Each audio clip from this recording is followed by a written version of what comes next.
Mesdames et messieurs, bonjour. Nous avons le plaisir de nous retrouver avec vous aujourd'hui dans le cadre d'un nouveau numéro de Regard contemporain avec un artiste contemporain. Si vous nous posez la question de savoir de qui s'agit-il, nous vous répondrons ainsi. Virtuose de la musique d'origine camerounaise, Gino Sitson est basé aux États-Unis depuis quasiment une vingtaine d'années. Considéré comme un pionnier d'une nouvelle génération de musiciens africains, il suffit d'observer ses collaborations ou d'explorer son répertoire pour prendre la mesure de son talent. Manu Dibango, Papa Wemba, Ron Carter, Wally Badarou, John Scofield, etc. Il a travaillé avec tous. Aujourd'hui, donc, dans le cadre de ce nouveau numéro de Regard contemporain, nous avons le plaisir de l'accueillir. Bonjour Dino. Bonjour Yvan. J'espère que vous allez bien. Ça va, je vais bien. Ok. Et toi aussi. J'imagine bien. Écoutez, déjà, merci à vous d'avoir bien voulu vous rendre disponible pour effectuer cette interview. Nous allons rentrer dans le vif du sujet avec la première préoccupation. Alors, virtuose de la voix originaire du Cameroun en Afrique centrale, vous êtes issu d'une longue lignée de musiciens connus sous le nom de Tontas, ces joueurs de cuivre. Vous, ainsi que vos frères et sœurs, avez été initiés au blues, au jazz et à la musique traditionnelle africaine dès votre plus jeune âge. Vous êtes ainsi considéré par vos pairs comme un pionnier d'une nouvelle génération de musiciens africains aux influences multiculturelles qui intègrent dans leurs styles musicaux leurs propres expériences vivantes, à la fois passionnantes et déroutantes. Nord, Sud, tradition, modernité, 20e et 21e siècle. Au-delà de cette appétence certaine pour la musique, comment est-ce que vous vous décrivez ? Je me décris comme un musicien déjà de par ma fonction, mon métier, j'allais dire plutôt. Je suis musicien, vocaliste, compositeur et puis chercheur en musicologie, voilà. Donc et auteur aussi, bien entendu. J'ai écrit 2 ouvrages sur la musique. Donc c'est des ouvrages plutôt scientifiques, il ne s'agit pas des ouvrages sur l'immigration ou bien autre chose, mais c'est des ouvrages qui concernent la musique, en fait, tout simplement. Et puis je suis quelqu'un de très... Me définir serait assez complexe parce que on dit le moi est haïssable, on va dire, je, tout le temps, on va dire, il croit que... Mais pour me définir, je suis quelqu'un de très libre, un électron libre, un peu dans ce carrefour d'intelligence musicale, en tout cas, donc dans le monde. Et je suis passionné de musique, bien entendu, de la musique, certes, mais de la recherche, en tout cas. Je suis passionné de recherche, en tout cas, d'exploration de nouvelles sonorités. Je suis passionné par ça, par cette soif d'apprendre, en fait, d'étudier, d'apprendre et de partager. Surtout, je suis enseignant, chercheur, et je suis juste un passionné, un homme qui aime les belles âmes, voilà. Donc, qui aime côtoyer les belles âmes, tout simplement, et qui aime lui-même et qui est très délicat par rapport à lui-même. Et je vis cette forme de dualité-là, dans cette forme de dualité qui se présente face à moi, quoi. C'est-à-dire que j'observe le mal comme le bien et puis j'essaie de l'éviter, en fait, du mal. Bon, j'aime ce qui est bien, j'aime les bonnes personnes, voilà, simplement. Occupation.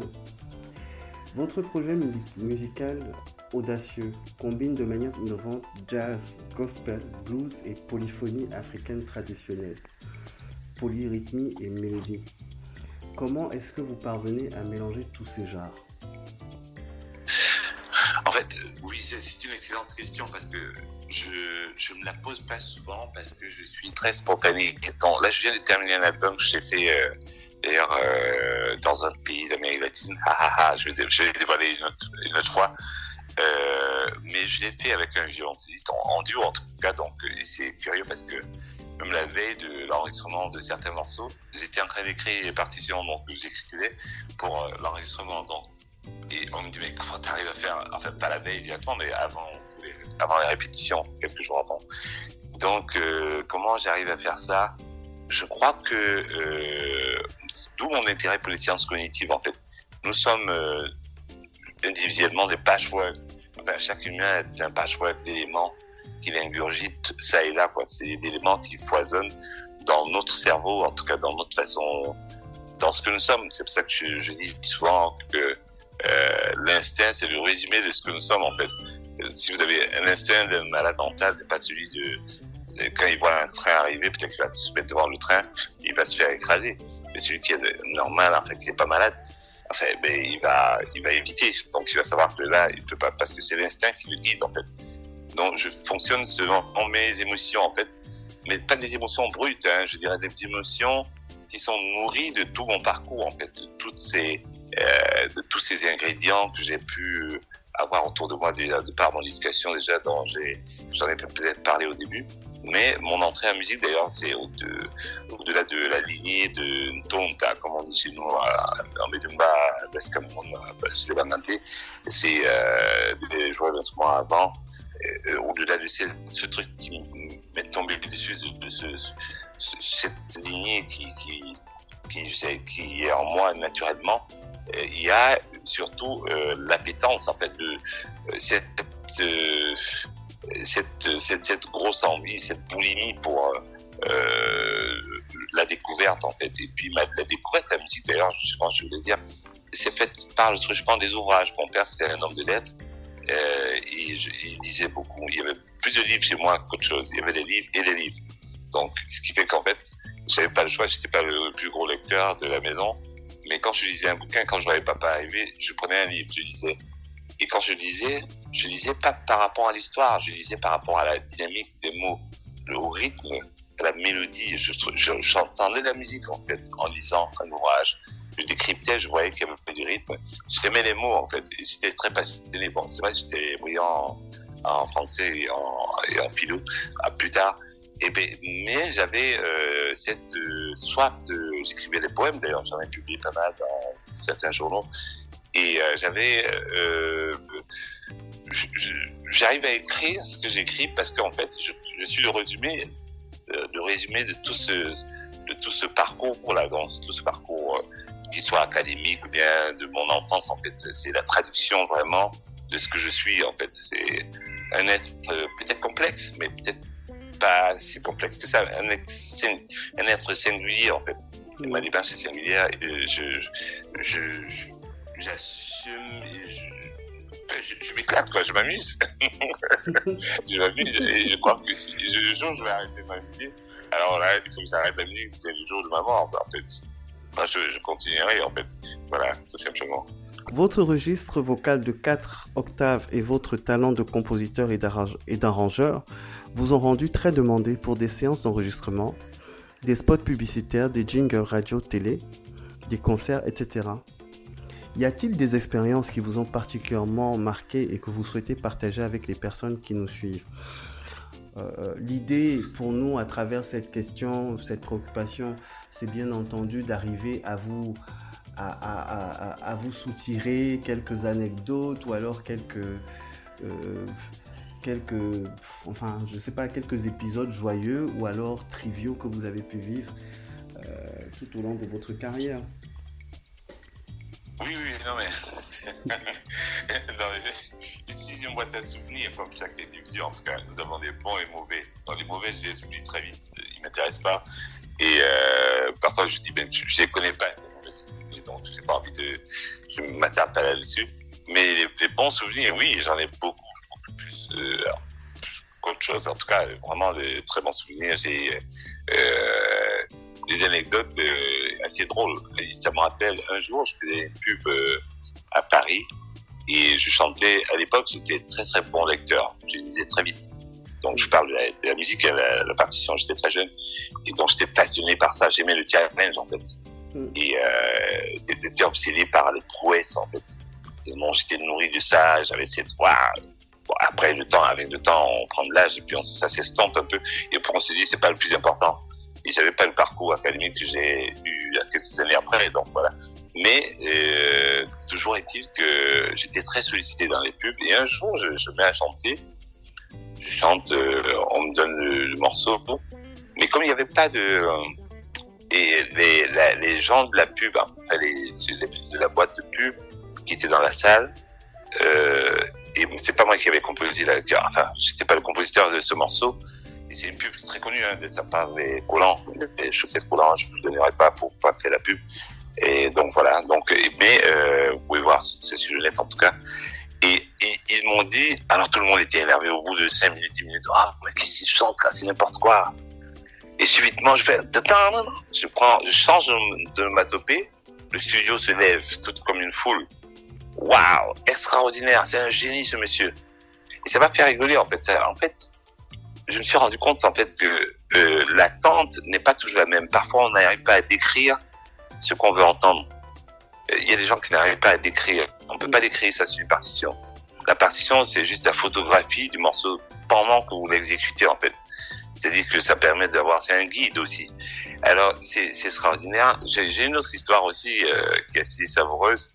C'était, j'ai eu à composer, enfin, il m'arrive souvent d'ailleurs, on me sollicite pour diverses compositions comme Dora l'exploratrice en français. Et je suis la première fois que je compose pour eux, je savais pas ce que c'était. Je sais pas encore papa d'ailleurs. J'étais ici à New York, donc je compose, j'envoie le morceau, je mets au clavier, je fais le truc, j'envoie le morceau. Et ils renvoient le morceau, ils disent que ça, c'est n'importe quoi. Et moi, je suis vexé, mon ego surgit, quoi. Donc, en bon camerounais, je dis, mais ils me prennent pour qui, là? Je suis quand même tel, j'ai fait ça. Alors, j'avais pas compris, en fait, le propos. En fait, j'ai composé comme si je composais une musique pour moi. C'est ça qui est intéressant dans la pub, en fait. C'est se fondre dans le moule et embrasser la démarche du réalisateur ou bien de la personne qui vous engage, en fait. C'est ça, vous êtes un employé. Vous n'êtes pas vous, Dino Simpson. Moi, je suis très libre quand je fais mes disques, je fais ce que j'ai envie de faire. Ça m'intéresse pas de savoir si ça va plaire aux gens ou ça me plaît pas. C'est pas important pour moi, c'est un détail. Tant mieux, ça flatte nos égos de dire que oui, vous êtes fort, vous savez très bien ce que vous faites. Mais après, ça m'intéresse pas plus que ça, quoi. Je veux pas parler vulgairement, mais je pourrais dire, je m'en fous, quoi. En fait, je fais ce que j'ai à faire et puis je passe à autre chose. Et parce qu'en fait, il n'y a pas qu'un public, il y a des publics. Donc, et cette expérience, ça m'a fait rigoler parce qu'après, quand j'ai renvoyé notre morceau, ils m'ont dit, wow, you're a genius. J'ai dit, je suis subitement devenu un génie en faisant un truc en jouant des triades. Un truc très pauvre harmoniquement, mais qui ne reflète pas le type de musique que je fais habituellement. C'est-à-dire que pour moi, je disais, bon, ok. On dit, non, c'est pour les enfants et je chante tout le temps en dos. J'ai dit, ok, je vais faire. Et ça m'a fait aussi réfléchir. Je me suis dit, mais tiens, mais les enfants, pourquoi on pense à leur place, finalement? On croit que c'est ça qui vont à ça qu'ils vont adhérer, quoi. C'est comme les gens du marketing, du business. J'ai rien contre, hein. C'est-à-dire que dans la musique, dans le cas de la musique, en tout cas, on pense à la place du public. On dit, c'est ça qu'ils vont aimer, ils aiment ça. Vous avez des morceaux, c'est des schémas. Moi, je fais de l'analyse musicale, biologique et musicale, en tout cas. Et quand j'observe, quand je regarde, il y a ce qu'on appelle souvent l'analyse paradigmatique. Vous allez voir quel type de segment récurrent on observe dans une pièce. Enfin là, je parle un peu technique peut-être, mais je veux dire, vous observez la pièce, vous voyez que on attend ici, le refrain va venir. Mais ce systématisme, là, si vous permettez l'expression, me dérange en fait, quelque part. Donc, je veux dire, laissez les gens faire ça, mais ne dites pas à tout le monde de faire ça. Si vous demandez à tout le monde de faire ça, dans ce cas, la musique n'existerait plus. On aurait une uniformité du langage musical qui va abrutir plutôt les gens et puis les enfermer dans la pensée unique, dans cette façon de faire, et de dire aux gens que voici la norme, ne faites pas ça. Si vous respectez tous les codes qu'il y a en musique, c'est tant mieux. Moi, ça me va. Moi, ça me dérange pas. Moi, c'est bien, mais si c'est pas accordé, s'il y a tel problème-là, la précision n'est pas là, ça craint, quoi. Autre anecdote, j'étais au Honduras, je suis en tournée, c'est la première fois que je jouais au Honduras, je vois une dame d'un certain âge, comme on dit, venez vers moi en pleurant. Elle me dit, je suis contente de vous rencontrer, monsieur Simpson. Vous êtes extraordinaire. J'ai dit, mais mince. J'ai dit, mais comment ça se fait? Je fais comme au pays. J'ai dit, mince alors. Comment la femme me connaît ici? C'est pas possible, c'était une blague ou quoi? Elle me dit, ma petite fille adore votre musique. J'ai dit, c'est la petite fille en plus qui adore ma musique. Je dis, mais les enfants adorent déjà la musique d'Dino Simpson. Je me mets à rire. Je sais pas ce et elle me dit, ouais, Dora. Elle dit oh, parce qu'elle a dû voir un truc de Dora l'exploratrice. Elle a vu mon nom peut-être dans les crédits je sais pas où elle a vu ça, mais en tout cas ou bien dans la presse, quelqu'un a dû en parler. Et elle est venue au concert pour ça. J'ai eu du mal à lui dire qu'en fait comme je parle couramment espagnol, j'ai eu du mal à lui dire qu'en fait non, en fait, on va pas jouer la musique de Dora ce soir, hein, c'est pas ça qu'on va jouer. On va jouer ma musique, mes compositions, et qui sont comme elles sont, quoi. Voilà. Donc, mais c'était curieux parce que elle s'attendait à ce que, elle m'a demandé un autographe, quoi. J'ai signé l'autographe et je suis parti. Ça m'a fait un truc, quoi. J'ai dit, mais waouh! Mais l'être humain, nous sommes comme des moutons, en fait, parfois. C'est-à-dire, en fait, les suivistes, et je suis quelqu'un d'anticonformiste, en fait, je me rends compte que je suis vraiment un électron libre, et avec le temps, même la discussion, même avec certaines personnes, j'ai du mal, je vois très peu de personnes, hein, je suis très virtuel, et parce que c'est pas que ça m'intéresse pas, mais parfois j'ai besoin d'émulation, quoi. Même j'accorde très peu d'interviews désormais, depuis un bout de temps d'ailleurs, et parce qu'en fait, on part sur les a priori, quoi. C'est assez joliment dit, parce que bon, nous, ce que nous retenons de ce que vous venez d'expliquer, en fait, c'est que nous avons en face de nous comme interlocuteur un musicien qui, dès sa plus tendre enfance, s'est découvert un talent pour très vite comprendre la musicalité des mots, parce que j'ai l'impression que c'est ce que vous venez de nous dire. Voilà.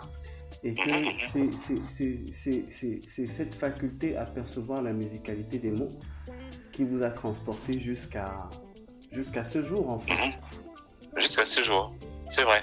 Et vous savez quoi, c'est fascinant, je ne vous coupe pas, mais c'est extraordinaire parce qu'en fait, lorsque vous posez la question, elle me bouscule, mais elle me permet de clarifier certaines choses sur ma démarche, en fait.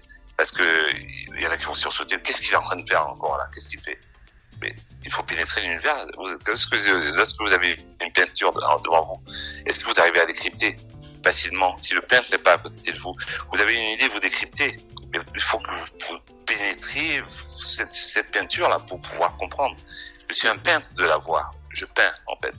Donc quand je peins, je vais dire, bien sûr, tout est organisé. Hein, c'est pas de l'improvisation brute ou bien idiote. Donc c'est quelque chose qui est construit. Il y a du construit là-dedans. Il y a une approche réflexive, ce qui manque un peu parfois dans l'univers musical, c'est-à-dire où on a ce mimétisme ambiant qui règne en fait. C'est-à-dire qu'en fait s'il y a quelque chose qui marche, comment dire, marcher après commercialement ou bien médiatiquement, hein, j'entends, je ne connais pas les chiffres, mais ça m'intéresse très peu. Mais lorsqu'il y a un engouement, une fédération autour d'une œuvre, alors ça c'est bien. Mais parce qu'en fait, ils oublient qu'on refuse de réfléchir, en fait. Nous refusons de réfléchir très souvent. Parce qu'en se posant la question, on se pose la question de savoir pourquoi telle œuvre marche. Si ça marche, comme on dit médiatiquement, parce qu'il y a des gens derrière qui ont travaillé pour que ça marche. C'est pas parce que c'est plus intelligent que d'autres. Il y a des musiques que vous et moi ne connaissons pas. Nous ne connaissons pas du tout, mais que nous allons découvrir peut-être dans 5 ans, 10 ans, si nous sommes encore là. Eh bien, nous allons trouver ça extraordinaire, nous dire que waouh, mais il sort d'où? Le gars, il est fort. Mais qu'est-ce qu'on sait, quoi? Donc, diriger, tu vois, vous voyez, pour moi, c'est pas. En fait, j'ai pas la passion pour la musique. Elle est sincère, elle est véritable. Et d'ailleurs, j'ai l'habitude de dire que il y en a qui sont très bons musiciens, mais qui n'aiment pas la musique, qui aiment ce que la musique leur apporte, mais qui n'aiment pas sincèrement la musique. Quand vous aimez la musique, vous oubliez le côté mercantile, en fait. Elle fonctionne en vous, c'est fluide, quoi. Moi, je suis musique, en fait. Je suis musique, tout simplement. Nous sommes des bouts de musique. Nous n'inventons rien, nous créons à partir de ce qu'il y a autour de nous. Le sonore appartient à tout le monde, en tout cas. Nous sommes en fait, la musique, c'est un construit, c'est l'organisation de toutes ces sonorités-là, de tous ces sons, au véritable sens du mot, hein, parce qu'aujourd'hui les jeunes disent j'aime ton son là, je sais pas ce que ça veut dire, s'il y a le G à la fin ou bien il y a le S ou L, je comprends pas.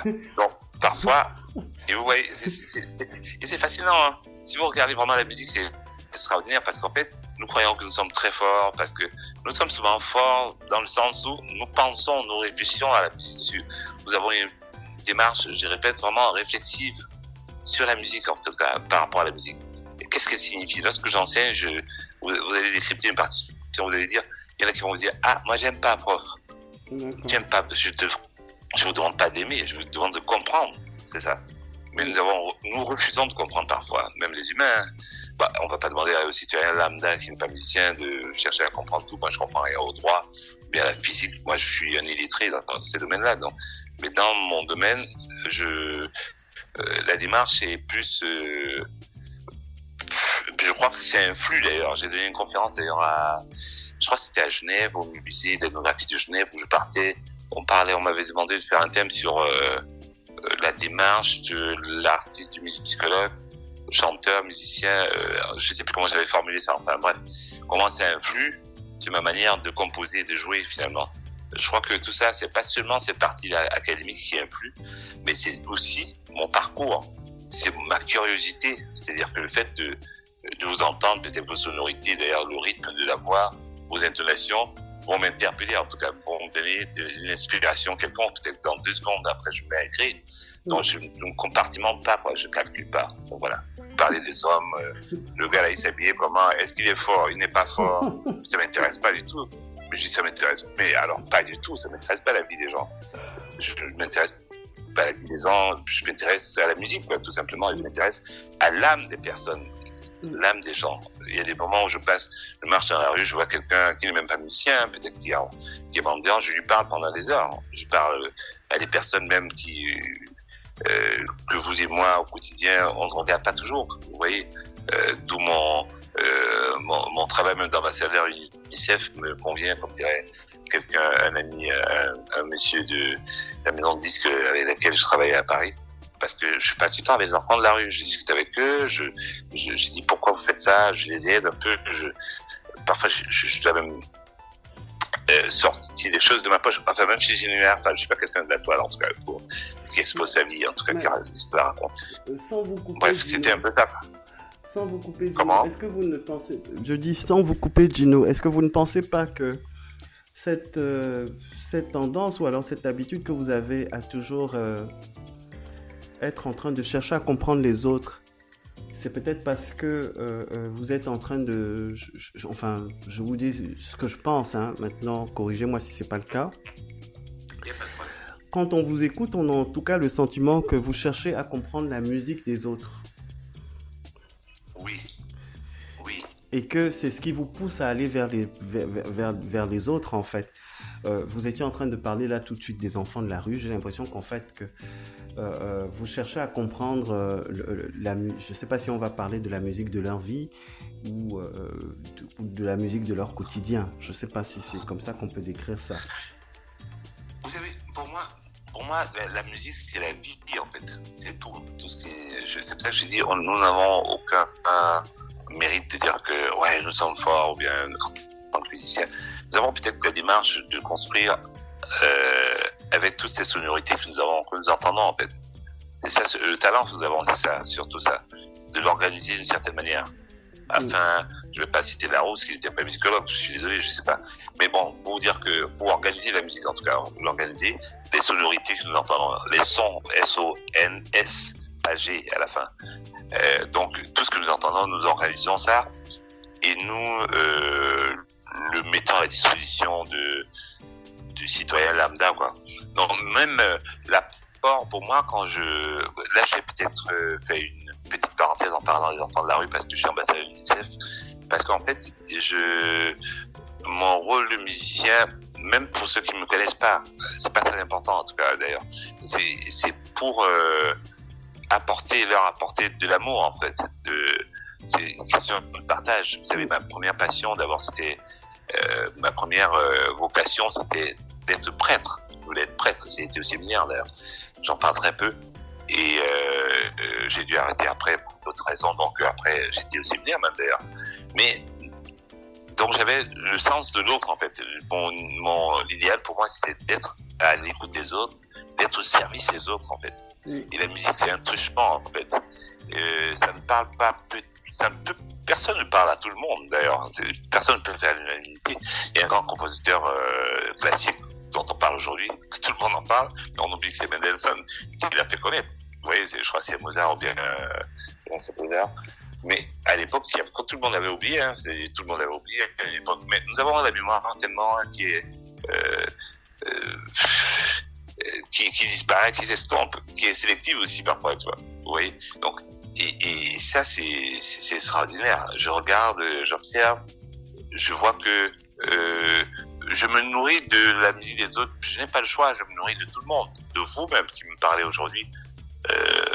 Vos inflexions à la voix, votre rythme, le débit de voix, sans avoir étudié au préalable même la prosodie, j'étais toujours j'étais fasciné par ça, quoi. J'écoutais les gens et disais, mais ils sont en train de faire ça, vous voyez, ils sont en train de faire ça. J'essayais d'analyser sans avoir les codes véritables, sans avoir le parcours, l'initiation à ces pratiques, à la compréhension de ces pratiques-là, tout ça. C'est un exercice difficile, mais ça demande beaucoup de patience et beaucoup d'humilité et d'effacement de soi, en fait, d'être à l'écoute, de pouvoir apprendre. Et ça qui m'a poussé vers ça, quoi. Donc voilà. Vous venez de parler d'écoute. Parce que en vous écoutant, je m'apprêtais à vous poser une question, en l'occurrence celle de savoir est-ce que la musique a développé votre capacité d'écoute? Pas d'écoute simplement en tant que musicien ou alors expert de la musique, mais en termes d'écoute, c'est-à-dire de perception de l'autre, de perception de votre environnement. Oui, beaucoup. La musique m'apprend, je dirais même pas sur la musique, la vie, j'allais dire, parce que je ne vais pas m'enfermer juste dans la musique, il n'y a pas que la musique dans la vie. Il y a des gens plus importants, plus intéressants que ça. Et les médecins, on en a besoin, les infirmiers, les aides-soignantes, ils font des travaux vraiment, c'est fabuleux, très important, quoi. Même les Pepen Skinner, même pour parler chez nous, c'est fascinant, quoi. Ce qu'ils font là, ils nous aident. Tout le monde est important dans les sociétés, en fait. On a besoin de tout le monde. Il n'y a pas que la musique. Et ils nous abreuvent même de leur sonorité, même derrière la moto, toutes ces choses-là. Et puis ils sont là pour nous. Et nous, sans eux, qu'est-ce que nous allons faire?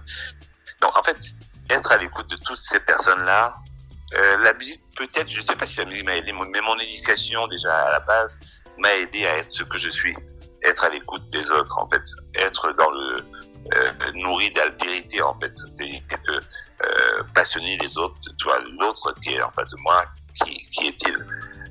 Donc, il m'intéresse, j'ai envie d'en savoir plus. Peut-être que je n'approche pas toujours de près, surtout dans le milieu de la musique, parce que bon, parfois c'est pas, ça tourne juste autour de la musique, on parle de musique. Quand on dit parle de musique, on parle chiffres, quoi. D'ailleurs que chez nous, surtout sur le continent, ou bien en Afrique ou au Cameroun, on parle que des droits d'auteur. On parle pas de musique, malheureusement. Je l'ai signalé, mais c'est passé un peu inaperçu parfois. Donc, mais on s'intéresse aux faits divers un peu, malheureusement, et aux chiffres qu'on n'a même pas forcément. Je ne sais pas ce que ça signifie, mais on s'intéresse pas à la musique. La musique est créée par les humains. C'est nous. C'est-à-dire, on doit savoir déjà. Le sujet principal, on l'évite. On ne parle pas de musique. Regardez dans notre pays, par exemple, d'où je viens, on ne parle pas de musique. Les gens, ça ne les intéresse pas. On dit, il a vendu ça, mais il a eu 600 000 vues. Si vous n'avez pas 600 000 vues, vous êtes un frustré, vous n'êtes rien. Mais vous réfléchissez. Mais dans la foulée, mais les gens payent pour venir vous écouter, avec confiance dans le monde, par hasard. Je parle de votre serviteur qui est là. Je dis, dans le monde, vous allez à Montréal, vous allez voir les affiches dans le métro ou bien tel endroit dans la rue, qui sont des gens qui font la queue pour venir écouter un monsieur qui n'a pas 100 millions de vues. Donc, mais c'est pas important, parce qu'il vient parler musique, attention. Oui, donc je dis, c'est pas négligeable quand même. Ça veut dire qu'il y a un intérêt pour ça. Qu'est-ce qu'on doit faire dans ce cas-là? Je ne sais pas. Moi, je suis très loin, je connais très mal le paysage musical de chez nous, donc je m'y intéresse de plus en plus pour des raisons scientifiques, en fait. C'est facile vraiment parce que il y a un vivier incroyable, il y a beaucoup de talents, ils sont extraordinaires, tous d'ailleurs. Et puis, mais il y a un vivier, il y a des choses à explorer là-dedans, à toucher. Mais il y a un désintérêt général des musiciens. Voilà. Écoutez, merci encore une fois, Gino, et puis nous poursuivons donc cette conversation avec une autre préoccupation.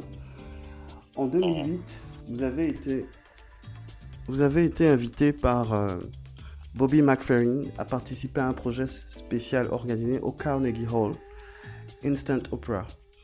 De quoi s'agissait-il?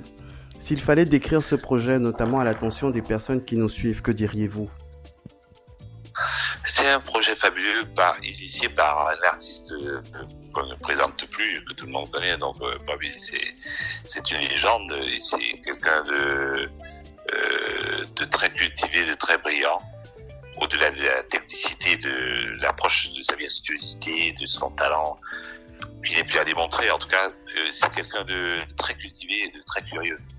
Vous savez, c'est ça qui me passionne la musique, en fait. Je travaille avec des personnes comme ça, me nourrissent beaucoup plus qu'avec d'autres personnes qui sont plus sur la légèreté, quoi. Je vais pas m'attarder là-dessus, c'est pas important. En tout cas, mais ce projet-là c'était un projet qui réunissait beaucoup de vocalistes de grand talent, de haut vol, vraiment des gens forts. J'étais parmi les invités, donc j'étais honoré d'être invité par ce monsieur, et puis avec qui j'ai travaillé dans d'autres projets, en tout cas, donc sur d'autres choses aussi. Donc voilà, mais c'était une mise en lumière de différentes sonorités, en fait. C'est tout un construit, en fait. J'aurais pas le temps de t'en parler, sinon je vais vous garder pendant 2 heures, alors que j'ai un rendez-vous dans une demi-heure. Donc, mais ici, en fait, au téléphone, en tout cas, j'ai notre entretien. Mais, donc, vous voyez, donc c'était fascinant. Ce que je garde comme souvenir, c'est ce que vous avez précisé tout à l'heure, l'écoute de l'autre. Alors, il m'est arrivé, juste pour une anecdote, je crois que vous aimez bien les anecdotes aussi, de travailler avec des gens, de jouer avec des personnes qui, par exemple, quand j'utilisais la batterie derrière, j'avais un batteur, le batteur joue. Un jour, un batteur que j'ai utilisé un jour, je sais plus lequel d'ailleurs, il jouait fort. Il jouait pendant que j'étais en train d'improviser, j'étais en train de développer mon improvisation. J'aime bien le côté Miles Davis quand j'improvise, en tout cas. L'approche de Miles au niveau de l'improvisation, en tout cas. Le silence, la respiration, les tenues de notes bien longues, tout ça. Et il me dit, le gars joue fort. Il joue pendant que je suis en train de jouer. Il joue, mais il tape tout, n'importe quoi. Je me retourne, je le regarde. À un moment, je lui dis, mais est-ce que quand tu fais ton solo de batterie, je viens crier et non, sinon, écoute. Non, j'ai dit, écoute-moi, laisse-moi faire d'abord, laisse-moi terminer. Pourquoi tu cries avant de savoir? C'est comme un jugement, que j'appelle ça, il y a un chanteur de cassette qui avait écrit d'ailleurs, jugement hâtif. Il y a des personnes qui vont ils vont vous juger sans vous connaître, à partir d'une phrase que vous avez peut-être sortie d'un contexte, de tout ce que vous avez dit, quoi, qui sont passionnés par la bêtise, en fait. Ces personnes ne m'intéressent pas, forcément. Vous voyez ce que je veux dire? En fait, j'ai regardé, parce qu'ils n'ont pas le sens de l'écoute, le sens de l'analyse. Ils sont incultes, pour la plupart. Alors, c'est les aboyeurs, parfois, des aboyeurs de la toile, ou bien je sais pas quoi. Je regarde, je lis pas, franchement, la toile. Je poste des choses sur la toile, mais j'ai pas le temps, je regarde pas. Je suis abonné à des rubriques qui concernent ma discipline, des choses comme ça, mais le reste, ça m'intéresse pas du tout. Et ils vont prêter des intentions idiotes, je sais pas. Donc voilà. Donc, parce qu'ils sont pas à l'écoute, ils sont pas dans une démarche réflexive, une démarche où il y a un peu de jugeote, où il y a de la réflexion, il y a de la matière, il y a quelque chose dans la tête. On dirait que on va vite en besoin et on va dire tout et n'importe quoi. C'est vraiment très imbécile. Alors, vous voyez, là, dans ce cadre-là, par exemple, il fallait qu'on s'écoute tous. À un moment, il y a deux chanteurs qui disaient, ouais, gars, tu chantes fort. Qui étaient d'une autre, d'ici, quoi, des Américains, en tout cas. Ils m'ont dit, c'est fort. J'étais obligé de gérer en fonction d'eux. Il y a une autre fille, on lui disait, ah non, c'est trop bas, on t'entend pas, il faut qu'elle monte comme ça. Donc, l'idée, c'est de jouer ensemble, le fait de faire ensemble. Et c'est quelque chose, ça paraît banal, hein, mais c'est important. Une fois, on m'a posé des questions, d'ailleurs, j'ai fait un album avec les enfants de la rue, avec l'UNICEF, en tant qu'ambassadeur, il y a quelques années. Et à la conférence de presse, il y a une dame, il y a un monsieur qui m'a posé la question. Et le single s'appelait D'un souffle commun. Il me demande, est-ce que le mot, quand vous dites un souffle commun, ça peut s'appliquer à d'autres aspects de la vie, tout ça? Là, je parle pas musique, parce que la musique, bon, elle est là, quoi, elle est présente. Mais je lui dis, oui, effectivement, quand vous dites commun, ça vient du latin cum, avec. Donc, ça veut dire que vous faites avec quelqu'un. Mon père est latiniste, donc je suis né enfin, je crois que j'ai été nourri de ça, quoi, donc malgré moi. Mais je dis, mais vous vous rendez compte, vous avez l'idée de communauté, c'est pas parce que j'ai dit, bon, vous vivez, moi je suis de Vladivostok, par exemple, à Douala, quand j'étais gamin, donc j'étais enfant, et avant de partir pour la France, entre Gouéa et voilà mon enfance un peu, quoi. Donc voilà, et Limbé aussi. Mais après, mais là-bas, c'était toujours Vladivostok, à Douala. Donc vous voyez, par exemple, à Vladivostok, vous avez un problème d'eau dans votre quartier, et il y a un monsieur, un habitant du quartier qui décide que voilà, faut qu'on fasse un forage. Il parle au chef du quartier. Le chef du quartier lui dit bon ben qu'est-ce que tu proposes? Il dit moi je donne 100 000. Je mets 100 000 pour le forage. L'autre gars, la deuxième personne va dire moi je donne je prends un exemple comme ça tout simplement, je vous donne 50 000. Bon, il y en a un dans le lot qui est au chômage mais qui fume quand même de la cigarette. Il fume des paquets de cigarettes. C'est qu'il n'est pas ma tasse de thé, je fume pas d'ailleurs. Je fume pas du tout. Et donc, il dit, bon, ce mois-ci, je vais pas fumer, je vais mettre 5 000 francs. Et petit à petit, vous allez construire un forage. Je prenais l'exemple. Je dis, bon, l'idée de communauté, c'est ça. Un souffle commun. Ça peut être ça peut, je fais un raccourci, hein. Donc, j'ai dit, au lieu d'aller voir la communauté ailleurs, j'ai dit, non, c'est là où vous vivez d'abord. Vous vivez quelque part. Vous vivez dans cette communauté-là. Donc, donnez-vous la main, quoi. Donnez-vous de l'énergie, quoi. Vous voyez, c'est pas quelque chose d'assez compliqué, quoi. L'idée de communauté, c'est ça. Mais on peut pas avoir une communauté si on n'a pas le sens de l'autre, déjà. Si vous avez le sens de l'autre, vous n'avez pas cherché à le détruire. Quel est l'intérêt? Pas du tout, ça n'apporte rien, ça n'amuse pas la galerie. Vous voyez? Ça n'apporte rien, ça vous apporte rien. Ayons le sens de l'autre. Ne le disons pas seulement. Ne faisons pas juste des conventions, des réunions où on danse, on boit. Ça a le droit d'exister, bien entendu, je suis pas contre. J'ai dit, il n'y a pas que ça. Il y a d'autres personnes aussi qui peuvent s'asseoir et réfléchir sur un projet important, quoi, pour la communauté. C'est-à-dire pour que les choses avancent, en fait. Et la communauté, ça veut dire que les gens qui sont réunis, qui ont un objectif commun, qui ont c'est le lieu où vous résidez pour moi d'abord. Moi, je suis de Manhattan, j'habite ici dans l'Europe Side. Ma communauté, c'est ici, hein. Ma communauté n'est pas ailleurs. Donc, elle est aussi, il y a des communautés auxquelles je peux appartenir. Oui, voilà, donc peut-être tribal ou bien filial, ma famille, mes parents, ma vie ici à New York, ma famille nucléaire, ou bien mes amis, voilà, tout ça, donc ça fait partie. Voilà, donc c'est simplement ça, quoi, tu vois. Oui. Oui, nous voyons. Et nous poursuivons donc avec une autre préoccupation. Quel est le plus grand nombre de personnes devant lesquelles vous avez eu à vous produire? 3 personnes devant moi. Non, je plaisante. Donc en fait, on a fait exprès de vous poser la question. L'idée derrière, c'est pas d'avoir un record ou alors un score éblouissant. Je suis un petit taquin, non, je blague. Je blague, bien sûr. Non, en fait, vous avez bien compris que j'ai plaisanté. Mais peut-être c'était 50 000 personnes, je ne sais plus, à Palerme, j'en sais rien, ou bien 70 000 personnes, j'en sais rien. Ou au Japon, je ne sais pas. Donc, honnêtement, j'ai une mauvaise notion des chiffres, en fait. Et ce qui fait qu'en fait, ce qui me passionne, en fait, c'est l'interaction, en fait. C'est pas, vous n'allez jamais me voir filmer le public étant sur scène pour montrer aux gens que voilà, le public qui est là, qui est en train de crier, oh, dis-le, oui. Non, ça m'intéresse pas, quoi. C'est pas ma tasse de thé. Et le track? C'est rigolo. Pardon? Et le track? Mais je l'ai toujours, on l'a tous, hein. Si vous voyez un artiste qui vous dit qu'il n'a jamais eu de track, il n'a plus. Mais il a toujours, vous voyez, il y a des gens qui vont porter du soleil avant de monter sur un break, c'est pour ça. Bon, peut-être parce qu'ils sont pas très beaux, mais peut-être parce qu'ils ont mal aux yeux. Quand vous avez mal aux yeux, vous n'avez pas porté des lunettes de soleil quand même, vous montez sur scène, c'est ridicule. Donc ça veut dire que quelque part, vous protégez. Vous avez peur vous n'êtes pas à l'aise, quoi. Parce que c'est un paravent, en fait. Moi, je porte mes lunettes normales, j'ai le trac malgré tout. Je vois le public, je vois la foule.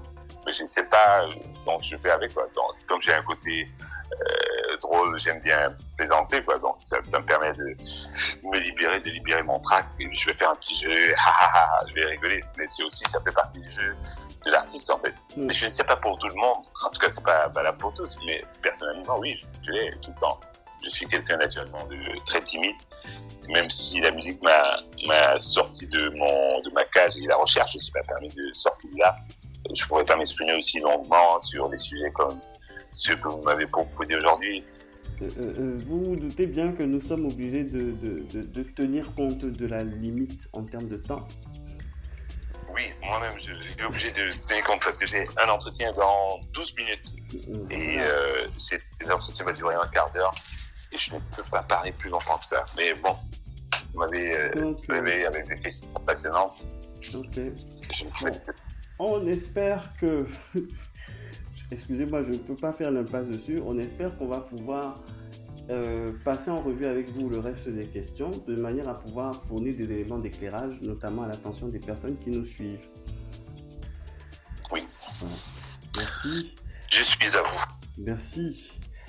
Et donc nous poursuivons donc Dino avec une autre préoccupation. En 2009, vous avez joué dans le film documentaire de PBS, The Music Instinct, Science and Song, avec Bobby McFerrin, Daniel Levitin, Oliver Sacks, Daniel Barenboim et Yo-Yo Ma. Que pouvez-vous nous dire à ce sujet? Une belle expérience, en tout cas, moi qui suis un passionné de sciences cognitives, de cognition musicale en tout cas, c'était en fait c'est Bobby McFerrin qui m'a invité au départ. Donc je connaissais Daniel Levitin de nom parce que c'était un grand chercheur canadien, musicien, musicologue et tout. Il a tellement de casquettes, vraiment de l'être que j'aurais voulu être intellectuellement et que je serais peut-être un jour. On ne sait jamais. Donc vraiment qui m'a passionné et qui m'a permis de soulever des questionnements par rapport à la mémoire. Qu'est-ce que c'est la mémoire? Qu'est-ce que c'est que le cerveau? Comment ça fonctionne par rapport à la musique? Qu'est-ce que nous entendons, quoi? D'ailleurs, mon directeur de thèse de doctorat à la Sorbonne a dit dans un ouvrage, c'est pas moi qui l'a dit d'ailleurs, il a dit tout ce que nous croyons comprendre, tout ce que nous croyons entendre, je mets souvent cette citation sur la toile, nous ne le comprenons qu'à peine. Tout ce que nous croyons entendre, nous ne le comprenons qu'à peine. Mais nous avons cette manie de croire que nous avons compris ce que nous avons entendu. Ne serait-ce que même au niveau de la voix, même au niveau de la locution, l'articulocution, c'est-à-dire que qu'est-ce que nous décryptons de ce langage. Et il y a des langages qui sont parfois hermétiques pour beaucoup de gens qui ont refusé de réfléchir. Une fois de plus, j'insiste là-dessus, qui ont refusé de réfléchir, de comprendre, de décoder, d'avoir l'effort intellectuel maintenant interdit. Et ça devient vraiment insultant de dire que quelqu'un est intellectuel, par exemple. On dit, les intellos là, ils veulent nous montrer quoi? Non, parce qu'on est dans l'ostentatoire, dans le farfelu, une fois de plus. Mais ce documentaire m'a permis m'a poussé à initier un travail qui n'avait jamais été fait ici aux États-Unis. Je vais le dévoiler pour la première fois. Un projet de laboratoire scientifique sur la voix, les voix de la diaspora africaine et les voix des afro-descendants en tout cas. Donc il y a des choses à dire. Donc là, on organise accélérer d'ici peu avec des colloques. Il y aura un podcast aussi pour interviewer les chanteurs ou ceux qui utilisent la voix à la radio, bien comme vous, bien dans différents médias, quoi. Donc voilà, donc c'est quelque chose de passionnant, quoi. C'est grâce à ce documentaire, justement, je vais pas mentir, que j'ai eu envie de l'explorer un peu plus et de comprendre. C'était pas axé sur la voix, parce qu'il y avait d'autres chercheurs, d'autres musiciens, il y avait Lova, Daniel Barenboim, pour ne citer que cela, donc des sommités de la musique, vraiment des gens qui ont une réflexion sérieuse sur la musique. C'est pas les gens qui sont dans une image, bien des locks comme j'ai là, ou bien où il y a des boucles d'oreilles, ou bien des tatouages au corps. Non, mais c'était pas ça, quoi. C'était pas ça pour vous. Et moi, mon projet, mon travail, c'était d'écrire, de parler des musiques africaines. Donc, c'était ça. Et d'expliquer un peu comment ça fonctionne, tout simplement. Avec mes petites connaissances, donc j'en sais pas plus que ça, mais j'ai quelques bribes. J'ai au moins, je fais l'effort de chercher à comprendre, en tout cas. Donc, ça m'a beaucoup aidé, et puis ça m'aide encore au quotidien. Donc, on n'aura pas le temps de parler de ce projet de laboratoire, malheureusement, parce que le temps, je ne vais pas monopoliser toute la parole. Et en tout cas, merci à vous pour cet élément d'éclairage. Et maintenant, nous avons une autre préoccupation. D'après vous, est-ce que le fait que votre mère ait été chanteuse et chef de chœur a influencé votre démarche de création musicale? Vous a-t-elle par exemple transmis des astuces ou des habitudes qui vous aident en tant qu'artiste ou alors en tant que musicien?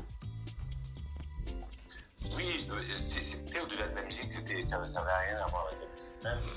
Malgré son parcours de chanteuse, tout ça, donc d'église, mais j'étais bercé par ces mélodies. Mon père lisait la musique, d'ailleurs. Mon père a joué de la flûte et il lisait la musique.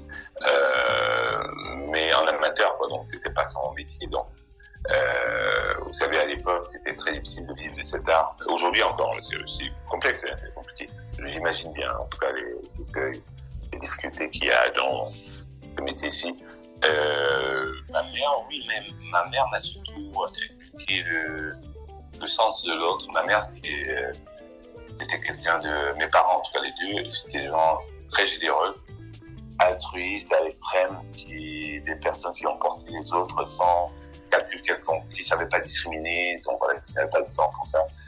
La seule passion qu'ils avaient, c'était la religion chrétienne. Donc voilà, vous avez quelqu'un où il faut tenter une partenaire, une petite amie qui est une fiancée, qui est croyante. Bon, ils vont adhérer, qu'importe la tribu, la race, c'est pas important, quoi. Donc voilà, c'était peut-être ça le main focus. Et puis même après, c'était pas important, c'était les humains, quoi, qui s'étaient intéressés. Donc j'ai hérité ça d'eux. Je crois que je dois l'avoir encore, même si je suis très solitaire comme monsieur, donc je vois très peu de personnes, à part en dehors de la scène ou des amphithéâtres dans lesquels j'enseigne. Mais c'est ce que j'ai appris de mettre, d'avoir de l'empathie, quoi. Donc voilà, donc l'empathie et puis d'aimer l'humain, quoi, tout simplement, de l'aimer même ceux qui ne vous aiment pas, c'est pas grave, vous les aimez, même à distance, vous les aimez, donc je n'ai pas de trace de haine, voilà. En tout cas, c'est un joli clin d'œil à votre mère. Ah ouais, c'était une reine, cette femme-là. C'était vraiment... En tout cas, tous les deux, ces deux seraient extraordinaires. Mais vous savez, les hommes, avec la maman, c'est la complicité. Elles étaillent, comme on dit. Okay. Donc, je ne vous le fais pas dire. Et maintenant, depuis 2006, vous êtes ambassadeur des arts culturels de la ville de Miami en Floride. Pouvez-vous partager avec nous les activités que vous développez sous cette casquette? Ce sont des activités, je dirais, ponctuelles. En 2006, j'ai eu ça, j'enseignais à Florida Memorial University, je me souviens plus très bien du nom, mais je crois que c'est ça. Florida Memorial, voilà. Et puis, j'ai aussi joué là-bas. Je pense que lorsqu'il y a quelque chose qui se présente, ou bien c'est comme du consulting aussi, parfois, donc vous pouvez apporter quelque chose, une expertise en tant que psychologue dans vos deux, enfin, sur des sujets qui les concernent. Peut-être ça peut être l'université, ça peut être membre du comité d'unité, d'un doctorat, je ne sais pas, ou bien d'autres choses. Ou bien juste tout simplement de la musique, quoi. Donc c'est tellement variable, je ne peux pas vous dire, donner juste un exemple spécifique, quoi. Donc voilà, donc c'est assez vaste. Et c'est vrai que c'était un honneur, une surprise pour moi, et d'être citoyen de la ville. Donc c'est quand même Miami, hein, c'est pas Bazou sans mépris pour ma ville, mais bon, peut-être qu'à Bazou, c'est aussi citoyen de la ville de Bazou un jour. C'est tout ce qu'on vous souhaite. Malheureusement, vous savez, moi je suis à la quête de rien. Je cherche rien, les choses viennent me trouver, comme on dit. C'est pas plus mal, tiens. Si elles viennent, c'est tant mieux. Si elles viennent, c'est pas grave. tant que j'arrive à payer mes factures et payer et écrire mes bouquins, faire mes listes, ça me va, tout me va. Dans le reste, c'est mérite pas. Vraiment, les honneurs, c'est bien, ça flatte nos égos parfois, mais sans plus, franchement, c'est pas, il y a pas un besoin d'exhibition, d'ostentation, si vous permettez le mot, je sais pas s'il existe d'ailleurs, mais enfin, de montrer, quoi. Donc, voilà. Non, c'est pas. C'est pareil avec l'UNICEF, tout ça. Bon, l'UNICEF, ça me tient à cœur aussi, parce que ça me donne un sens à ma vie, quoi. J'ai beaucoup reçu. J'ai pas eu de galères, donc je vais pas mentir. J'ai pas eu de galères. J'ai des parents qui m'ont quasiment tout donné de bonnes études jusqu'à la Sorbonne, à la fac, à l'université, mon doctorat. J'ai eu la chance d'avoir. J'étais gâté, je me suis dit privilégié, je me sentais coupable chaque fois. En me disant qu'il y a des enfants qui n'ont rien du tout. Mais pourquoi je ne peux pas les aider, quoi? Pour moi, avec le peu que j'ai, ou bien je peux leur donner le peu de temps à leur consacrer même. Je me dis, mais c'est bien. Ce sont les personnes qui sont vulnérables, en plus, c'est les enfants. Les enfants, c'est pas les adultes, non. En tout cas, c'est les enfants. Ouais. Voilà. En tout cas, c'est bien noté, Gino. Et nous poursuivons donc avec une autre préoccupation. Quel est votre point de vue au sujet des industries culturelles et créatives en Afrique, notamment au Cameroun de nos jours? Alors, j'ai une très mauvaise connaissance des industries créatives chez nous.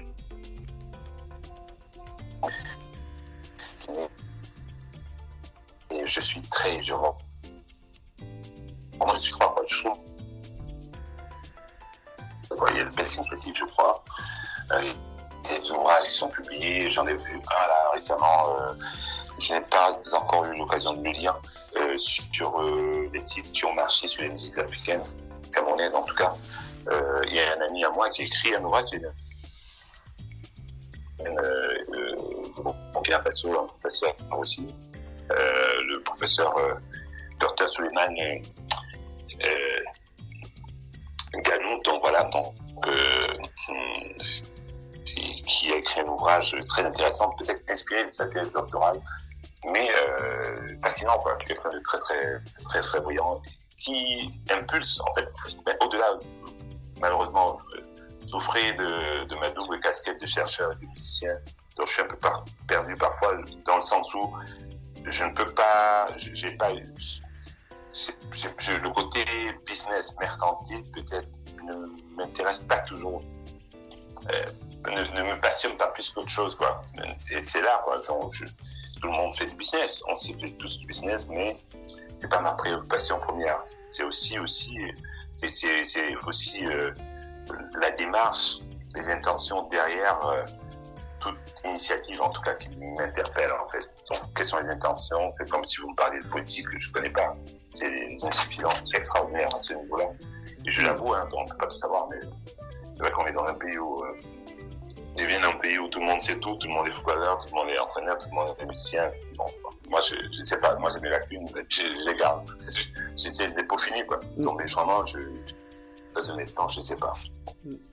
Voilà.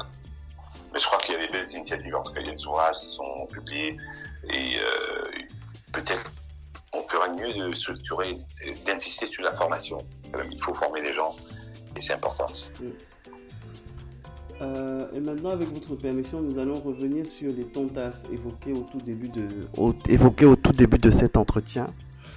Que pouvez-vous nous dire au sujet des tontas, cette lignée de joueurs de cuivre dont vous êtes issu? Je n'en saurais. Je crois que c'était des joueurs d'instruments avant. C'est une lignée qui vient du côté de ma mère ou de mon père, de tonta. On dit une tonta. Et les joueurs d'instruments avant. Ça m'a interpellé parce que je me suis dit, tiens, si on a cette passion dans la famille pour la musique, ça viendra de quelque part. Donc on est quelque part, mais on vient de quelque part. On a des racines, quoi, qui nous parlent. Moi, même si j'ai des racines assez nomades, mais je pense que je ne saurais en dire plus. J'ai mes limites aussi, hein, en Medumba. Donc, il y a des mots que je sais que tu as joué l'instrument avant, c'est tout ce qu'on a pu me dire. Et puis, le reste, sinon, on a les ndap. Comment dire, je suis tamanchou. Par exemple, Moba tamanchou, pour ceux qui parlent Medumba. Je suis tamanchou. Donc, c'est mon dap qui vient de ma mère. Donc, parce que ma mère était tonta. Donc, ma fille est tonta, mais elle est tonta Ngomesika, parce que je suis Bazou de père et de mère Bangoulab.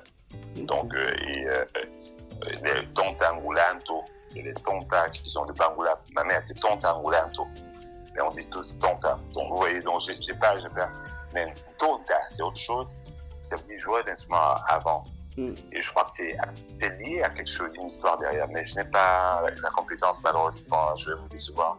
Je ne maîtrise pas tous les contours de ce terme-là, voilà. Pardonnez-moi. Vous êtes pardonné. Hein.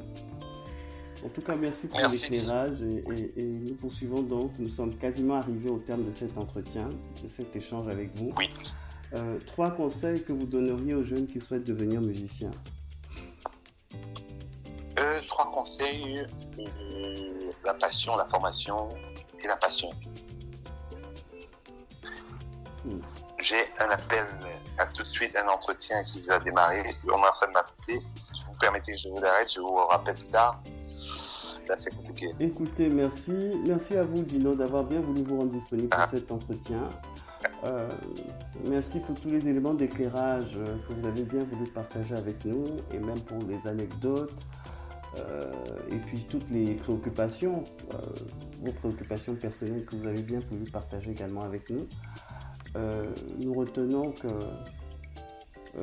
vous êtes un virtuose de la musique, un passionné, parce que virtuose, on est plus dans la grandiloquence, passionné, ça relève plus de quelque chose d'irrationnel qu'on ne maîtrise pas toujours et qu'on est simplement enclin à faire.